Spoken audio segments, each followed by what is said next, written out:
Imagine this. You wake up tomorrow morning and everything about your life is the same. Your job, your bank account, your health, your habits. But instead of chasing the next big breakthrough, instead of dreaming about the one-die success, you decide to do something almost insultingly small.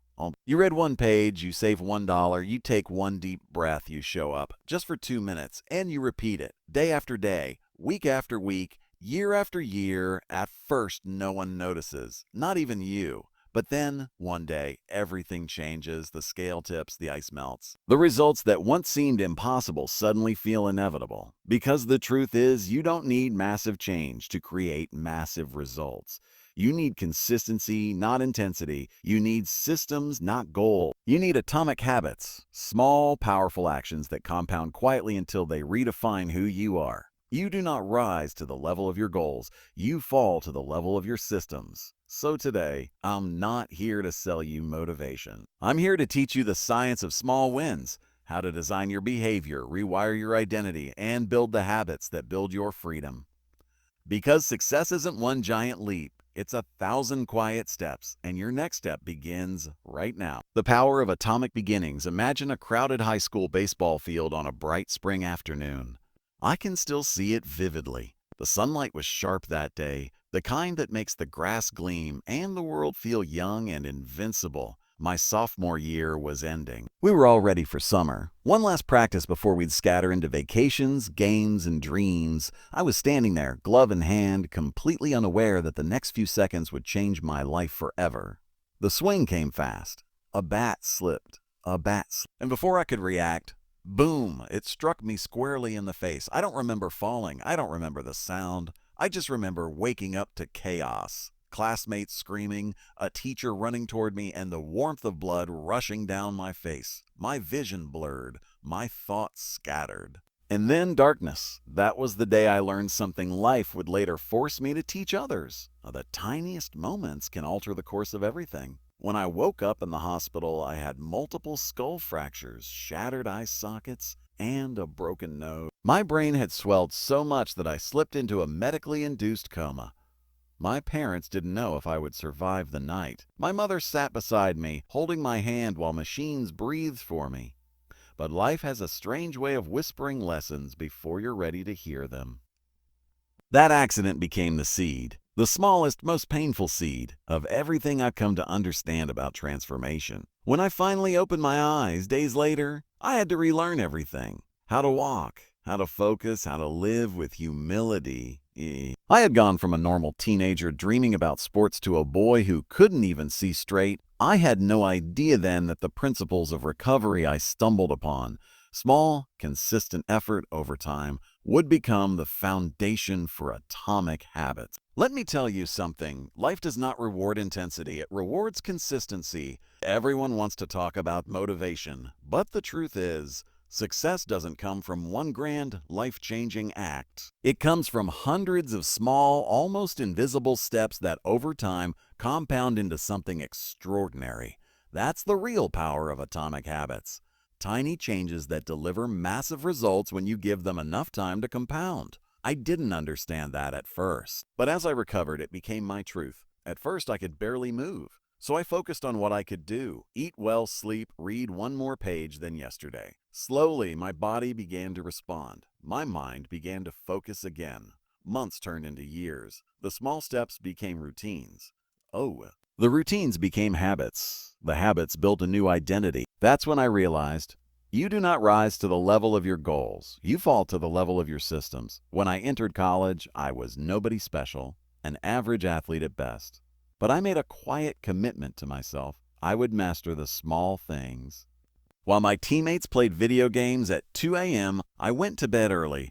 While others skipped meals, I ate clean. I trained. I studied. I built consistency brick by brick until eventually my small improvements compounded into something remarkable. By senior year, I had gone from being the kid in the coma to being voted the top male athlete at Denison University and an academic All-American. I didn't get there through bursts of motivation or heroic effort. I got there because I embraced the boring, the daily repetition that no one else noticed. That's the paradox of mastery. It's not about doing more, it's about doing less, but doing less, but doing it relentlessly. Let's talk about what this means for you. Right now, somewhere in your life, there's a habit that could change everything. A small adjustment that looks trivial today but will define who you become in 10 years. It could be saving one extra dollar every day, reading one page of a book, doing 5 push-ups, or sending one kind message. These small actions might not seem like much, but when they compound, they rewrite your future, because habits are the compound interest of self-improvement. Just as money multiplies through compound interest, the effects of your habits multiply as you repeat them. A 1% improvement each day doesn't sound like much, right? But if you get just 1% better each day, you'll be 37 times better by the end of a year. E-success is rarely the result of a single massive action. It is the result of tiny, consistent improvements stacked relentlessly over time. Now think about the opposite. A 1% decline each day seems harmless too. You skip a workout, spend impulsively, eat junk food at just this once, but if you repeat that small slip daily, you don't just stagnate, you slide. Slowly, invisibly, you move further from the person you want to be. Time is the amplifier. It magnifies whatever you feed it, good or bad. Good habits make time your ally. Bad habits make time your enemy. Now, let's make it practical. You want financial freedom? Don't start by trying to become a millionaire. Start by becoming the kind of person who saves. Open your bank app and move $1 into savings today. Do it again tomorrow. You'll think it's meaningless until it's not. Every dollar saved is a vote for your future. Every time you delay instant gratification, you cast a vote for the kind of person who values freedom over impulse.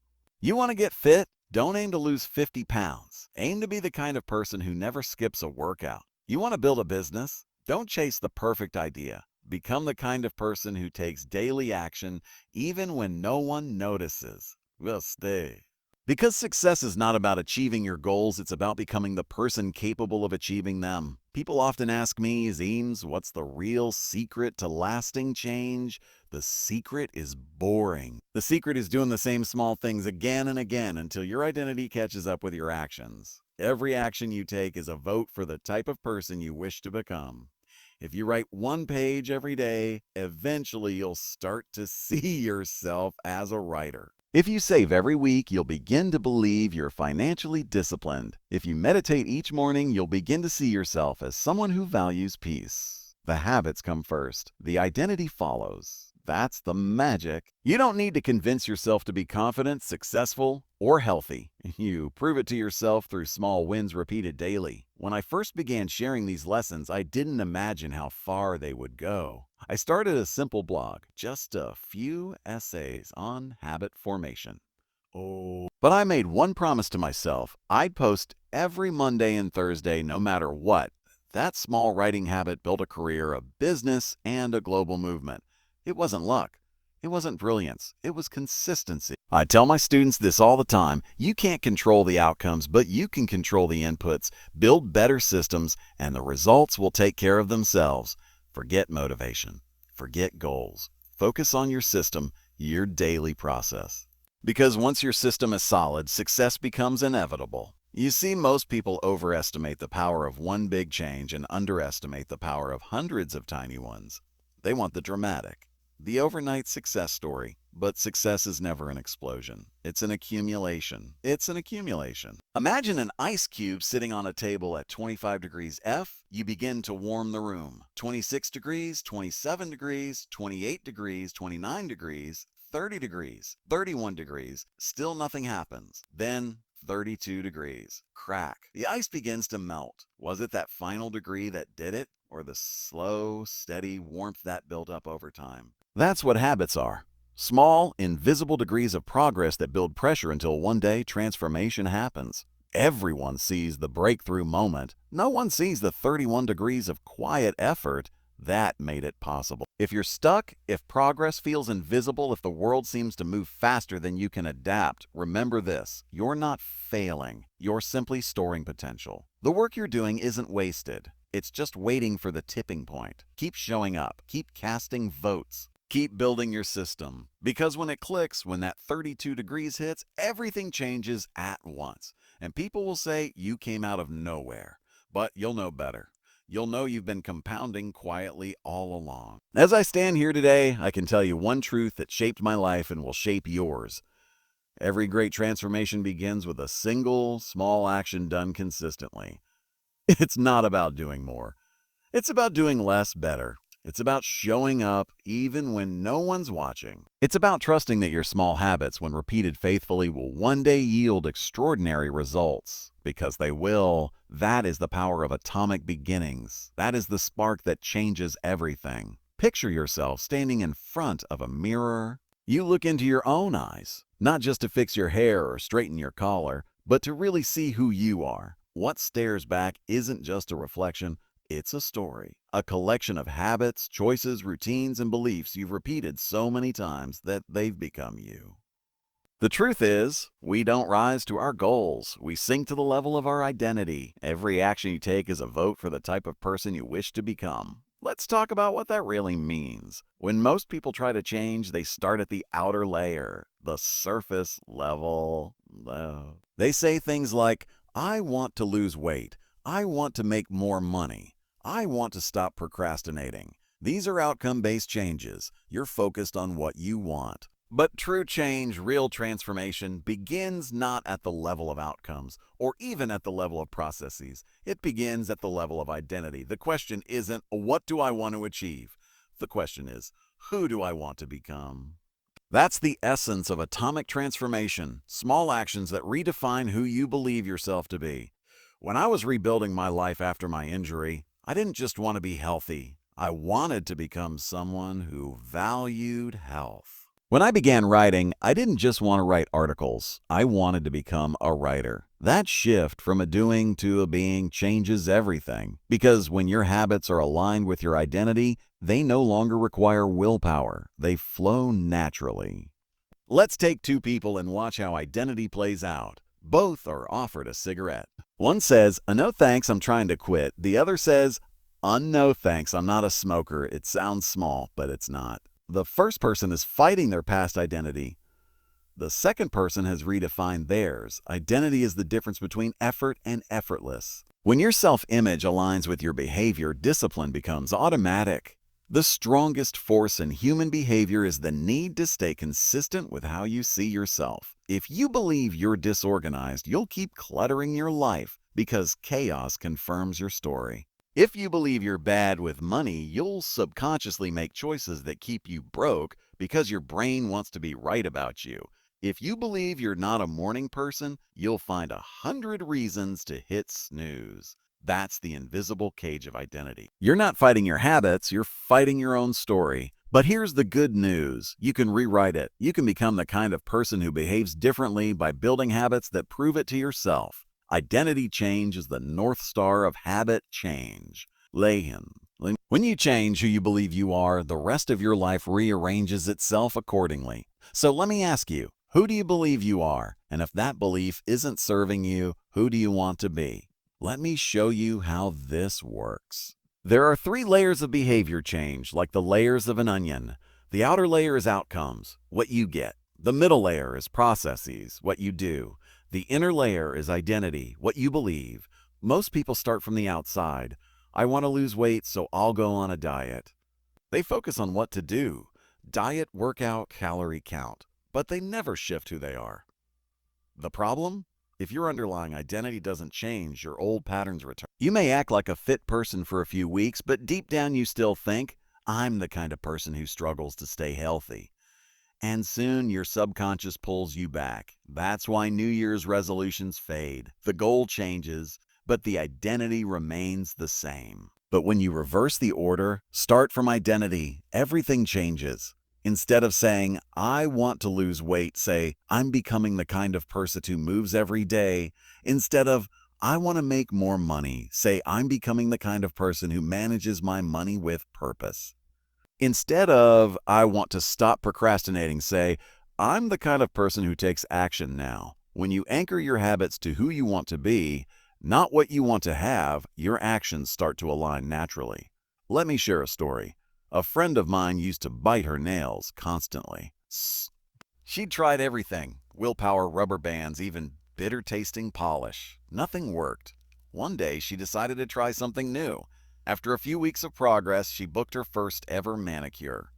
Now it wasn't the cost that changed her, it was the identity. For the first time, she saw herself as someone who took pride in her hands. And guess what? She never chewed her nails again. Because when pride gets involved, identity wins every time. That's why I tell people, don't chase goals. Build identities. The goal isn't to run a marathon. It's to become a runner. The goal isn't to read 52 books a year. It's to become a reader. The goal isn't to save $100,000. It's to become someone who values freedom more than impulse. Once you embody the identity, the outcomes follow as a natural consequence. But identity is a double-edged sword. When it works for you, it's empowering. When it works against you, it's your biggest enemy. Because once you've told yourself a story for long enough, your mind will fight to preserve it, even if that story is destroying you. We all carry scripts we didn't write. I'm bad with people.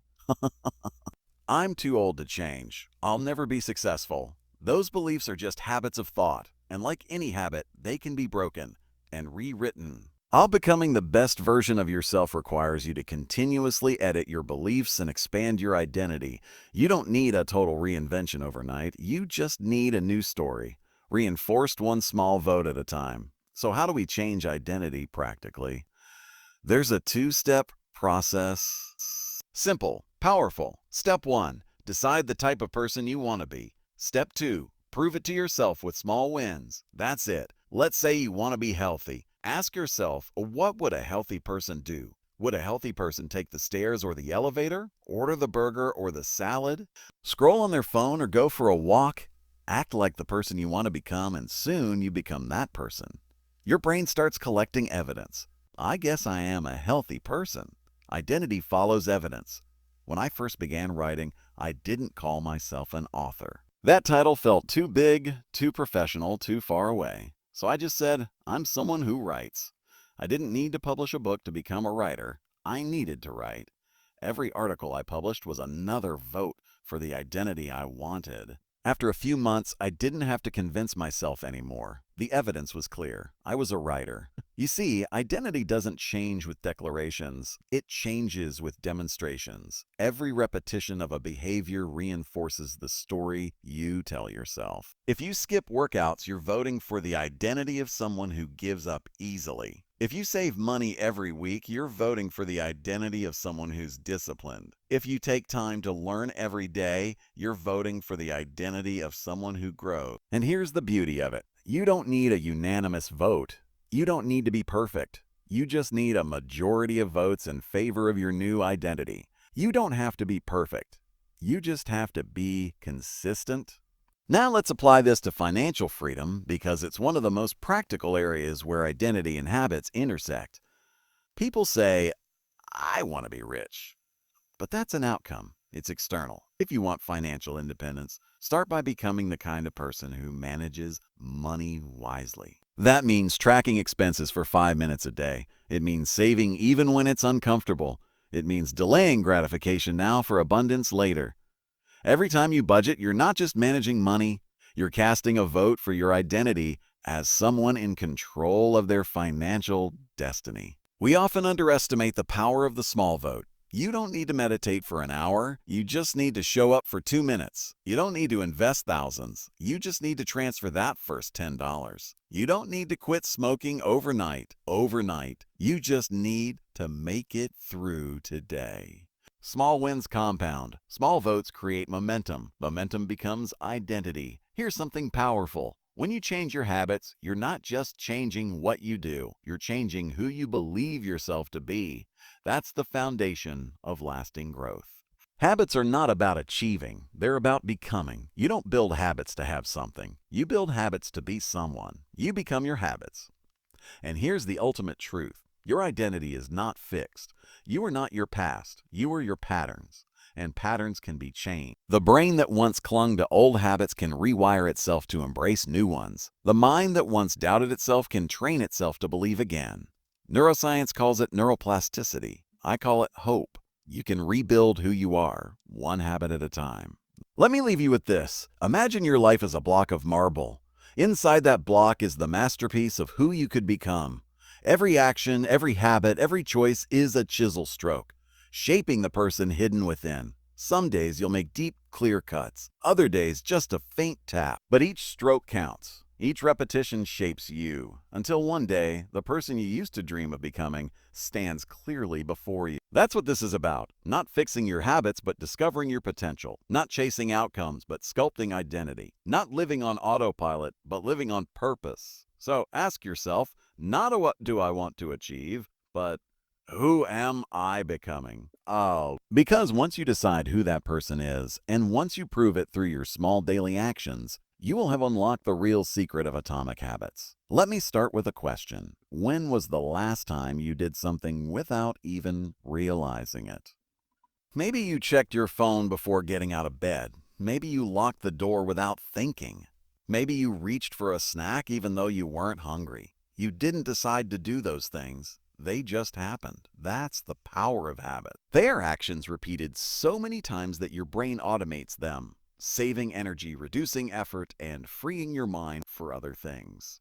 Habits are the invisible architecture of everyday life. You think you're making conscious decisions all day long, but most of your actions, studies say up to 40–50%, are simply habits. And that's actually good news. Because once you understand how habits work, you gain the ability to design them, to build good ones, break bad ones, and shape the life you want with precision. Let me take you back for a moment.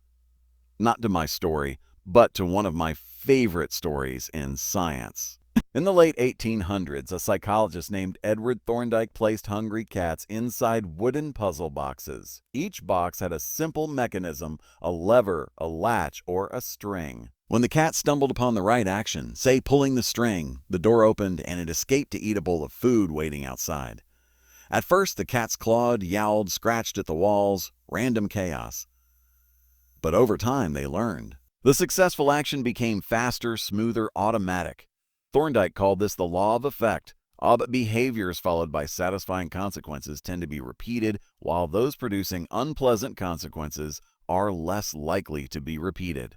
And that law became the seed of everything we now know about habits. Fast forward a century, and neuroscience has confirmed what Thorndike suspected. Every habit follows a predictable pattern, a loop of 4 steps that repeat endlessly. Cue, right arrow craving, right arrow response, right arrow reward.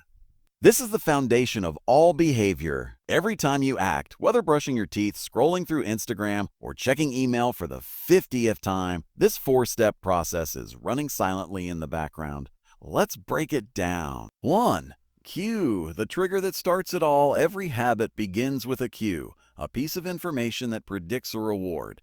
It's the little spark that tells your brain something good might be coming. Pay attention. Cues can be anything: a time of day, a location, an emotion, a sound, a smell, a person.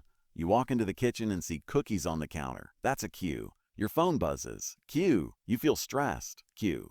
Cues are reminders of what's possible, the hint that a reward is near. Here's the key insight. You can't eliminate cues, but you can reorganize them. If you want to build better habits, design your environment to make the good cues obvious and the bad ones invisible. Want to read more? Put a book on your pillow. Want to eat healthier? Want to eat healthier? Keep fruit in plain sight and hide the junk food. Want to save money? Hide your credit card. Automate your savings. Your environment is the silent engine of behavior change. You do not rise to the level of your motivation. You fall to the level of your environment. 2. Craving, the desire behind every action. Cues grab your attention, but they don't drive your behavior. Cravings do. You don't crave the cookie. You crave the feeling it gives you. Pleasure, comfort, relief. You don't crave the cigarette. You crave relaxation. You don't crave the phone notification. You crave connection. Every habit is an attempt to satisfy a craving, a deeper emotional need. Here's the twist. Cravings are not always conscious. Most of your desires are shaped by experience. Your brain learns, when I see this cue, I get that feeling. And soon the craving activates automatically. That's why the sight of a gym can feel inspiring for one person and intimidating for another. It's not the environment itself, it's the association your brain has built with it. To change your habits, you must learn to change your associations. 3. Response. The actual behavior, the third step, is your response, the action you take. Whether you perform a response depends on two things: how motivated you are, how easy the action is. Motivation gets all the attention, but ease is the real key. The most effective way to change your behavior is to make the good habits easy and the bad habits hard. If you want to meditate, make it simple. One deep breath before you start work. If you want to journal, keep your notebook on your desk. If you want to stop checking your phone, put it in another room. We don't rise to our intentions. We slide toward what's convenient. If you make success easy and failure hard, change becomes inevitable. 4. Reward, the closure that seals the habit. Finally, we reach the reward, the end of the loop. The reward satisfies your craving and teaches your brain what's worth remembering. Pleasure is how your brain says, "That felt good, do it again." Without the reward, a behavior dies. That's why immediate satisfaction matters. The brain is wired for instant gratification, not long-term benefit. Saving for retirement. Reward in 30 years. Scrolling social media. Reward in 3 seconds. Which do you think wins? So here's the secret. If you want to make a habit stick, you must bring the reward closer. After you work out, track it on a calendar. Visualize your progress. After you save money, celebrate the milestone, even if it's small. After you read, share what you learned. Make the habit feel rewarding now, not later. And that's it. The 4-step loop: cue, craving, response, reward. This cycle runs every moment of your life. It's the invisible rhythm behind every action you take. But here's where it gets powerful. If you understand these steps, you can manipulate them, turning the structure of behavior into a tool for transformation. That's what led me to create what I call the 4 laws of behavior change, a practical framework for building good habits and breaking bad ones. Each law corresponds to one stage of the habit loop. Each one gives you a lever to pull when you want to design your life intentionally. The 4 laws of behavior change: if you want to build a good habit, make it obvious. Cue, make it attractive. Craving, make it easy. Response, make it satisfying. Reward, if you want to break a bad habit, make it invisible, make it unattractive, make it difficult, make it unsatisfying. Simple, elegant, effective. Every transformation can be traced to one or more of these principles. Let's walk through them like a map to your future self. 1. Make it obvious. You can't change what you don't notice. Awareness always comes before transformation. Before you build new habits, you need to see the old ones clearly. One of my favorite tools for this is what I call the Habits Scorecard, a simple exercise where you list your daily habits and rate each as positive, negative, or neutral. Wake up plus check phone, brush teeth plus skip breakfast, drink water plus complain about work. When you see your day on paper, the truth reveals itself.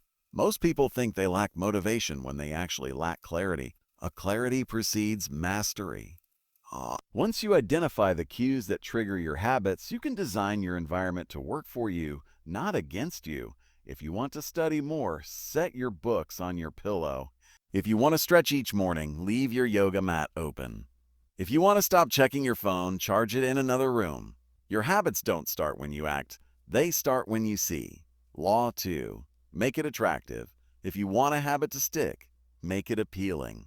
Our brains are reward-seeking machines. We don't do what's good for us, we do what feels good to us. This is where the concept of temptation bundling comes in, pairing something you need to do with something you want to do. Example: only listen to your favorite podcast while exercising.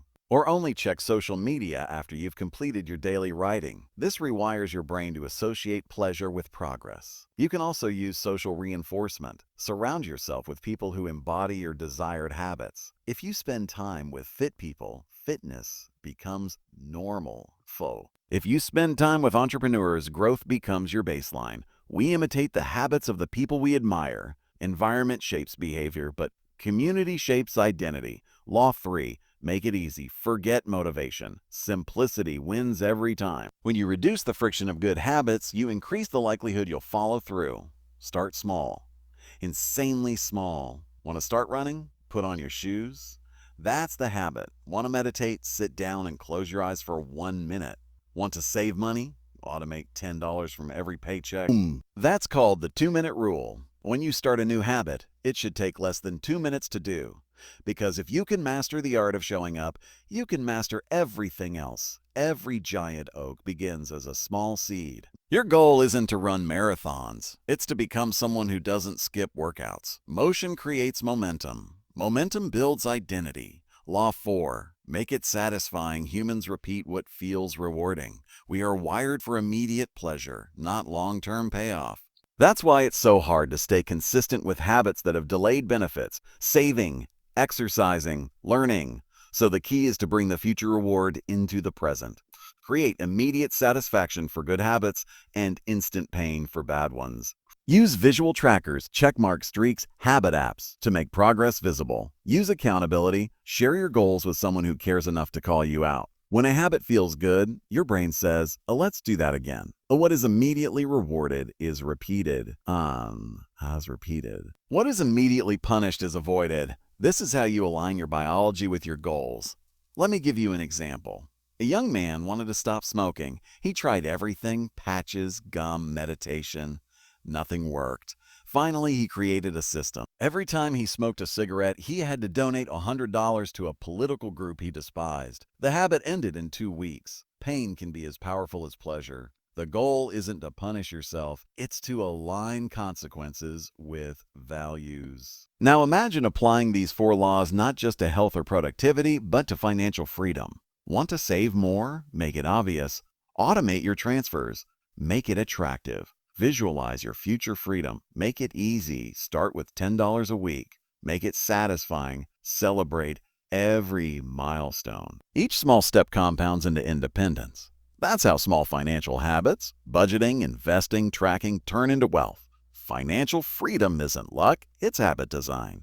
The truth is, you're already a master of habit design. You've just been designing unconsciously. Now you can do it on purpose. You can use the 4 laws to rewire your brain, reshape your environment, and reclaim control over your future. Because habits aren't fate.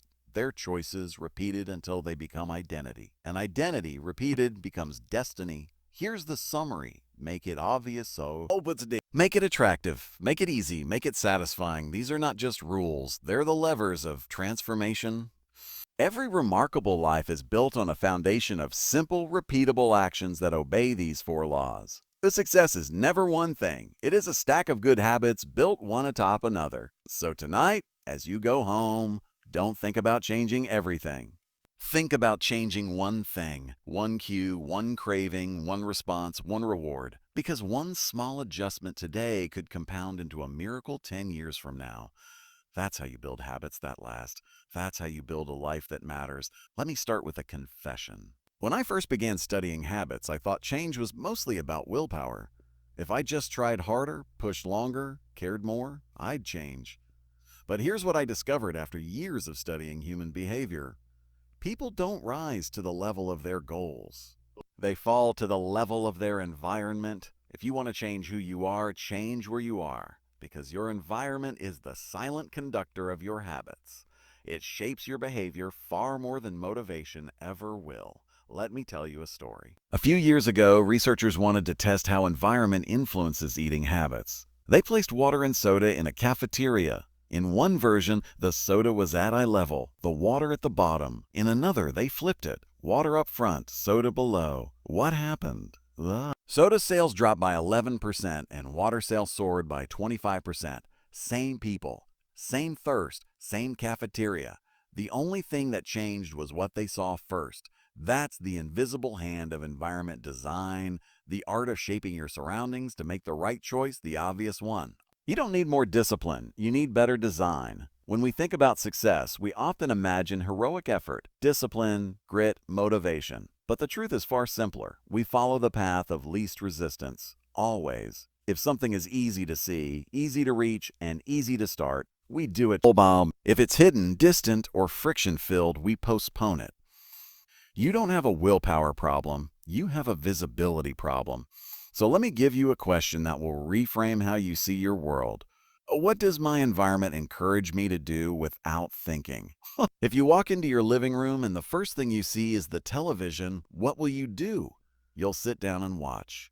If you walk into your kitchen and see a bowl of fruit, what will you do? You'll grab an apple. If you open your phone and the first icon on your screen is a social media app, where will your attention go? You already know. We are not just creatures of habit, we are creatures of context. Your brain associates certain behaviors with specific cues in your environment. That's why you might crave coffee the moment you walk into the kitchen, even if you weren't thinking about it before. It's why you feel sleepy in your bedroom but alert in your office. Your habits are context dependent, and your context is built by design. So if you want to build better habits, start by shaping your surroundings to reflect your future self. When I was rebuilding my life after my injury, I realized I had to become intentional with every inch of my environment. I wanted to eat healthier, so I removed junk food from sight and filled the pantry with almonds, oats, and fruit. I wanted to write every day, so I set up my workspace the night before. Open laptop, blank page, pen, ready. I wanted to train consistently, so I kept my gym bag in the car, shoes tied and waiting. Each design choice made the right behavior easier, and easier always wins. That's the first law of behavior change. Make it obvious. Now here's something powerful. Every environment sends signals. The problem is we've stopped noticing them. That's why one of the most useful tools in Atomic Habits is the Habit Scorecard. Grab a notebook and write down your daily routine, from the moment you wake up to the moment you sleep. Then, next to each habit, write a symbol, a plus for positive, a for negative, and equals for neutral. Here's what mine once looked like. Wake up, right arrow, check phone. Brush teeth, right arrow, plus eat breakfast, right arrow, plus open email, right arrow, write article, right arrow, plus snack mindlessly, right arrow, go for walk, right arrow, plus watch TV late, right arrow. When you see your life on paper, you realize something profound. You don't need to overhaul your behavior. You just need to notice it. Awareness is the first victory. You can't change a habit you don't notice. Once you're aware, you can start making the invisible visible. If you want to practice gratitude, put a small journal on your pillow so you can't go to bed without seeing it. If you want to drink more water, fill a bottle and set it next to your laptop. If you want to stop eating junk food, store it in a high cabinet where you won't see it. Small environmental tweaks compound into powerful identity shifts. You're no longer forcing change, you're designing for it. It's something I tell high performers all the time. Don't rely on discipline to do the heavy lifting. Rely on design. Discipline is like a battery. It drains. Design is like solar power. It sustains. If you design your environment correctly, your good habits become automatic. That's why professional athletes lay out their uniforms the night before. That's why top writers end their workday with tomorrow's document open. That's why wealthy investors automate their savings. They remove choice. The secret to success isn't motivation. It's reducing friction for what matters most. Let's talk about friction. Imagine two people with the same goal, to play guitar every day. One keeps the guitar in the closet. The other hangs it on the wall next to their desk. Who do you think practices more? The difference isn't talent or motivation, it's friction. The person who sees the guitar will pick it up twice as often, not because they're more disciplined, but because the habit is obvious. If you want to play more, put your instrument where you can't miss it. If you want to eat better, make the good food visible. If you want to stop wasting time, make the bad habit invisible. You can't play a guitar you don't see. Here's a simple formula I use. Design beats discipline. Environment beats effort. Visibility beats willpower. When I work with CEOs, athletes, or creators, we spend less time talking about what they want and more time redesigning where they work. If you design your space to reflect your best self will start showing up automatically. Let me give you an example. There's a small hospital in Amsterdam that dramatically reduced prescription errors, not by hiring smarter doctors or adding more rules, but by changing the color of the medicine bottles. They made dangerous drugs bright red and safe ones blue. Mistakes dropped overnight. That's the power of visibility. Now let's apply this to your financial life. Because making it obvious isn't just about health or productivity, it's about wealth. If you want to spend less, make spending invisible. Delete shopping apps. Hide your credit card. Isn't just about health. If you want to save more, make saving obvious. Open your banking dashboard every morning. Set up an automatic transfer that happens without your permission. If you want to invest wisely, make education visible, keep a book on finance or a note with your goals where you'll see it daily. Financial freedom is not a single decision, it's the product of a system designed for success. Show me your environment and I'll show you your future. Now, warning, your environment can either empower you or enslave you. If your phone is always buzzing, you're not free, you're being conditioned. If your workspace is cluttered, you're not lazy, you're distracted by design. If your home is filled with reminders of old habits, you're not weak, you're surrounded by triggers that keep your past alive. You don't need to fight those triggers, you need to replace them. Old cues, old identity. New cues, new identity. Here's something powerful you can try today. I call it environment stacking. Take a behavior you already do automatically, like brushing your teeth, making coffee, or turning off your alarm, and attach a new habit right next to it. I will meditate after I brush my teeth. I will stretch after I make my coffee. I will check my budget after I open my laptop. You're piggybacking on existing cues, the ones already built into your environment. This technique is scientifically backed. It's called habit stacking, and it's one of the fastest ways to turn intention into identity. Remember this, your environment is always working on you. The only question is whether it's working for you or against you. The best way to shape your future is to shape your surroundings. When the cues for good habits are visible and the cues for bad habits are invisible, success becomes effortless. Let me leave you with this image. Imagine you're standing in a river. The current is strong, pushing against you. That current is your environment, the invisible force guiding your behavior. You can fight against it and maybe you'll move forward for a while, but eventually you'll tire and get swept away. Or you can step out, walk upstream, and build a new current. That's what designing your environment does. It makes progress automatic. You don't fight against your habits, you flow with them. And that's when change stops feeling like a battle and starts feeling like freedom. When you make the right behavior the easy one, success becomes inevitable. That's the power of the first law. Make it obvious. Design your environment, and you design your destiny. Close your eyes for a moment and imagine this. You're walking through a crowded airport. You've been traveling all day, exhausted, hungry, waiting for a delayed flight. You pass a coffee shop and instantly, before you even think, you feel it. That smell, the roasted beans, the warmth in the air, the sound of milk frothing.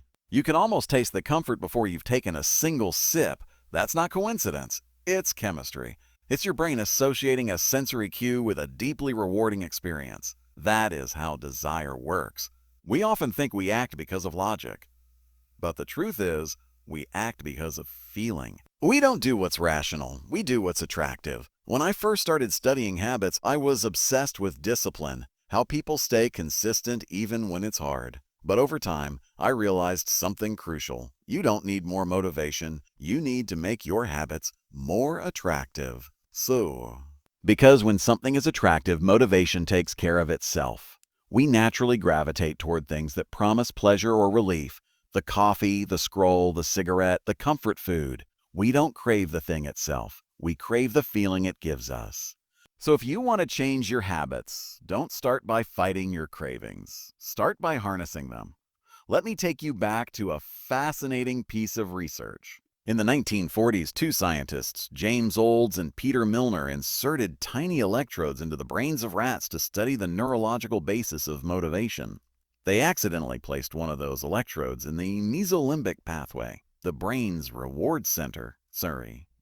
Every time the rats pressed a lever, they received a brief pulse of electrical stimulation to that part of the brain. The result? They pressed the lever again and again and again. In fact, some rats pressed the lever thousands of times per hour until they collapsed from exhaustion. They ignored food, water, even sleep. They weren't addicted to the shock. They were addicted to the anticipation of the reward.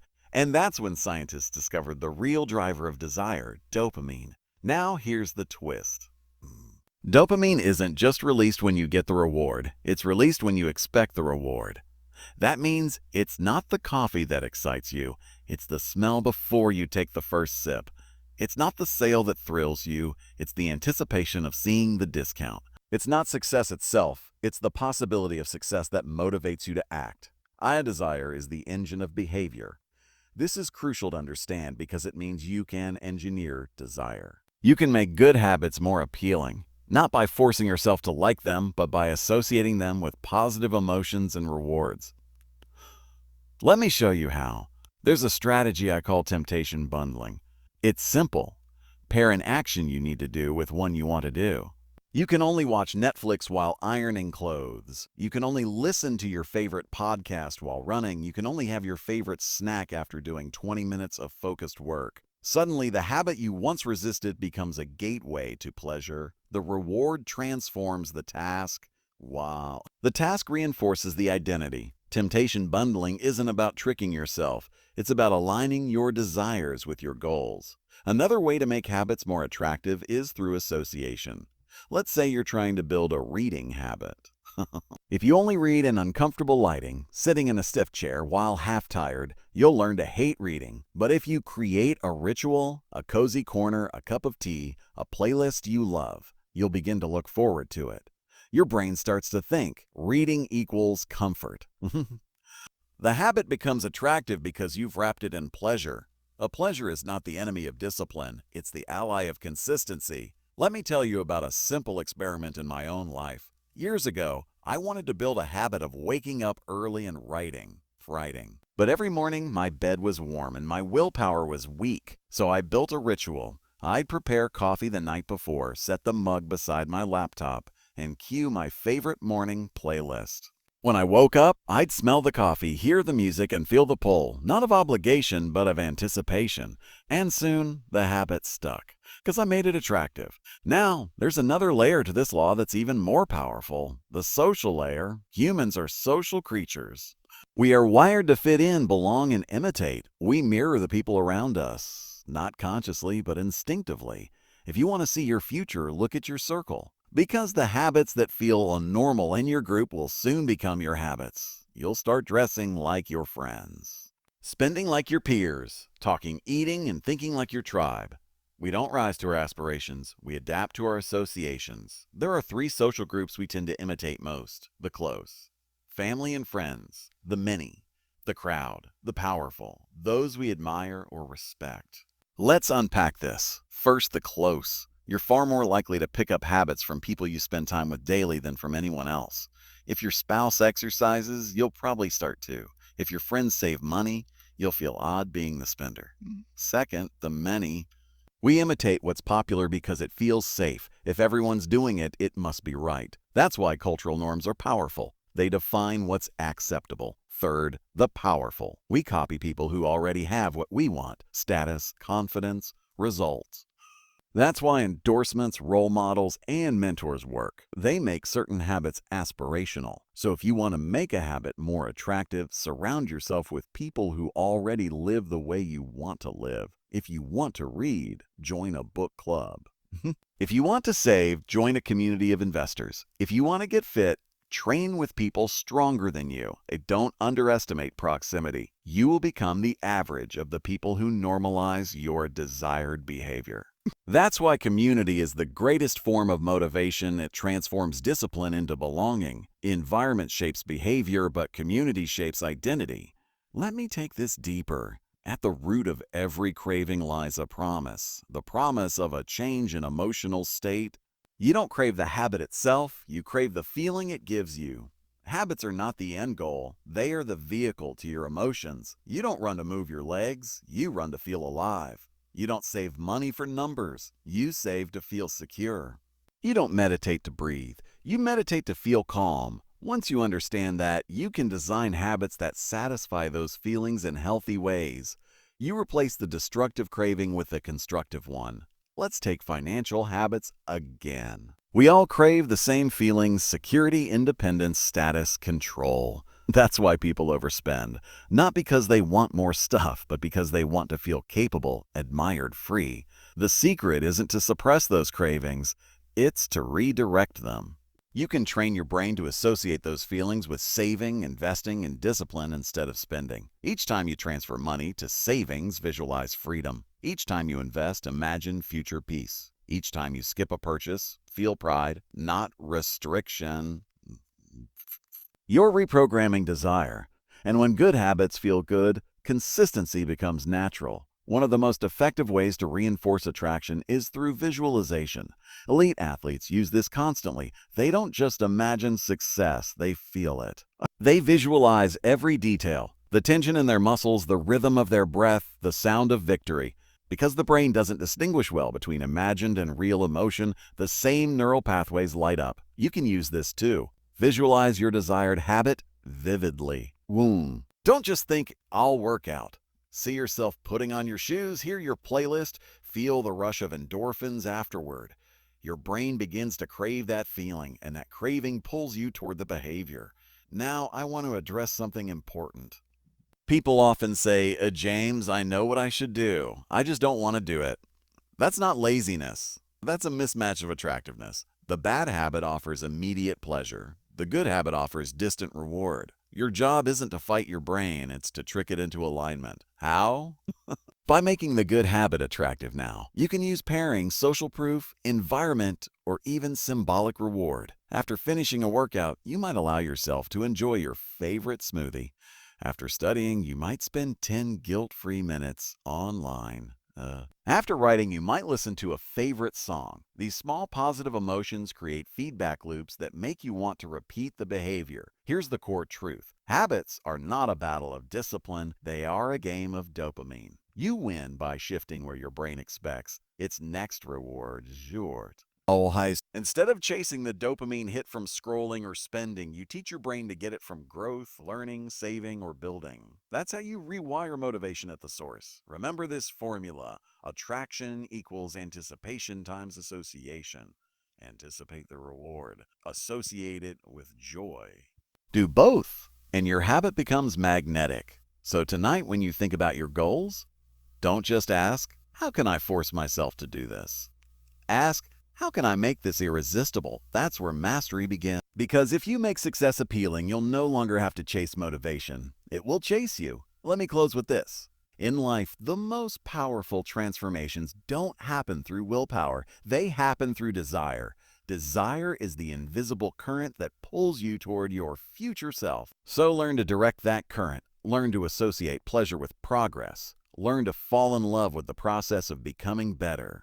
You make the process attractive, the results become inevitable. That's the art of motivation. That's the second law. Make it attractive. Your habits are a mirror of what you find beautiful. So fall in love with the right things and watch your life change quietly, powerfully, permanently. When people ask me how to stay consistent, I always smile and tell them something that sounds too simple to be true. Start small enough that you can't say no. Because the secret to lasting success isn't effort. It's ease. It's not how hard you can push yourself. It's how little friction stands between you and the behavior you want. You see, we don't fail because we lack motivation. We fail because we make progress too complicated. A success is the result of simplicity, not struggle. Let's dive into that. The third law, make it easy. Picture a boulder sitting at the top of a hill. You can push it, strain, sweat, grind, and it might roll a few inches. But if the hill is steep, it'll roll right back. Now imagine the same boulder at the top of a gentle slope. You give it a small nudge, and it starts rolling on its own. That's how habits work. Most people are trying to change their lives while standing on steep hills, fighting against friction, complexity, and self-doubt. But what if you flatten the hill?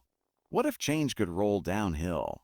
That's what a Make It Easy is about. In 1968, a British engineer named Ken Iverson had an idea. He was tired of workers in steel mills wasting time moving materials from one side of the factory to the other. So he redesigned the plant. Shorter distances, cleaner flow, simpler steps. The result? Productivity skyrocketed. Not because workers became more motivated, but because their work became easier. It's the same with habits. You don't need a better attitude. You need a better setup. Want to exercise more? Choose a gym that's 5 minutes away, not 30. Want to eat healthier? Want to eat healthier. Chop vegetables in advance. Want to save money? Automate it so you never see it leave. When friction decreases, behavior increases. Now, here's where it gets fun. The 2-minute rule.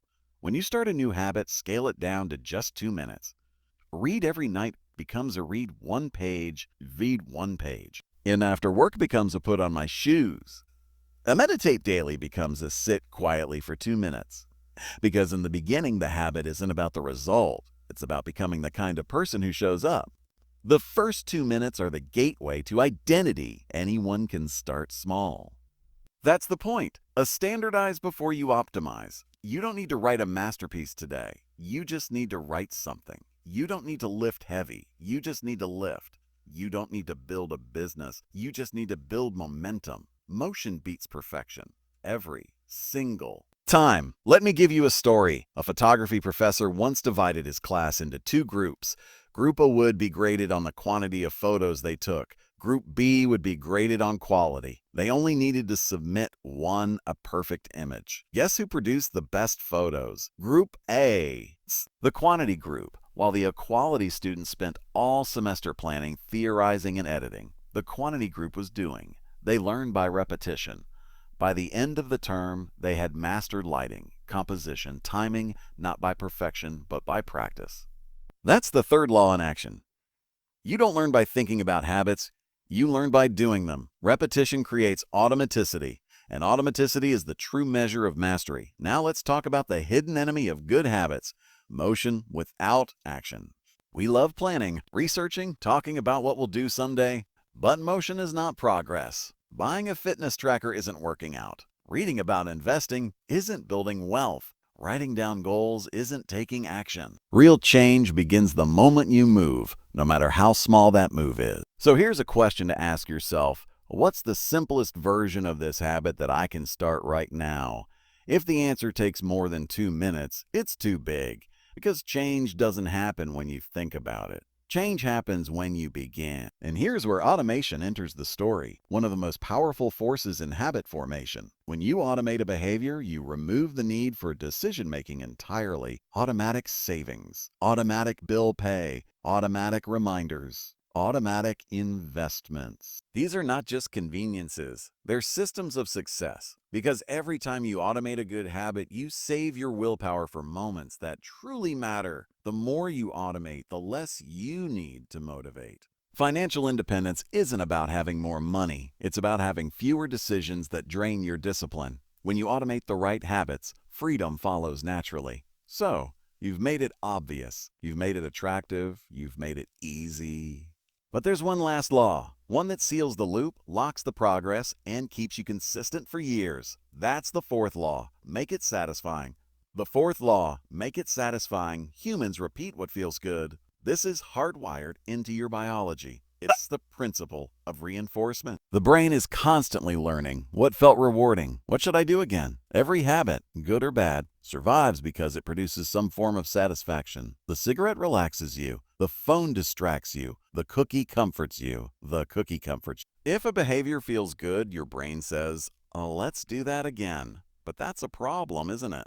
Because most bad habits are immediately rewarding, and most good habits are only rewarding later. You work out today, but you don't see results for weeks. You save money now, but the payoff is years away. You write one page, but the book isn't finished yet. So how do you stay consistent when the results are invisible? You make progress satisfying today. One of my favorite examples comes from a man who wanted to lose weight. He didn't start with a diet plan or a massive workout program. He started by driving to the gym every day, but he wasn't allowed to stay longer than 5 minutes. He did that for weeks, and after a while, the identity of "I'm someone who goes to the gym" became ingrained. Then he expanded it. 5 minutes became 10, 10 became 20. Eventually, he lost over 100 pounds. Why did it work? Because he made the habit satisfying. He felt a small win every day. He was proud of showing up, not just the outcome. That's the key. You need to feel successful before you become successful. Most people postpone satisfaction. They say, "I'll be happy when." But lasting change happens when you feel good about the process. You don't wait to celebrate until you've reached the summit. You celebrate every step up the mountain. That's how you stay motivated long enough to see results. Here's a practical tool: habit tracking. Every time you complete a habit, mark it on a calendar or in an app. There's something deeply satisfying about watching those check marks accumulate. It's visual proof of progress. When you see that streak grow, it becomes its own motivation. Don't break the chain. That phrase came from Jerry Seinfeld, who used a calendar to track his daily writing habit. Each day he wrote, he drew a red X. After a few weeks, he had a chain of red marks, and he refused to break it. Progress is addictive, so make progress visible and you'll make consistency inevitable. Now, let's talk about the opposite, how to make bad habits unsatisfying. Accountability is your best friend here. If you want to stop a bad habit, make it painful to continue, join a challenge, set public goals, create a contract with a friend where failure costs you money. You're not trying to punish yourself, you're creating stakes. Because when there's something to lose, you think twice before giving up. Immediate pain prevents long-term regret, so let's tie it all together. Every habit, every system of behavior follows the same 4 principles. Make it obvious.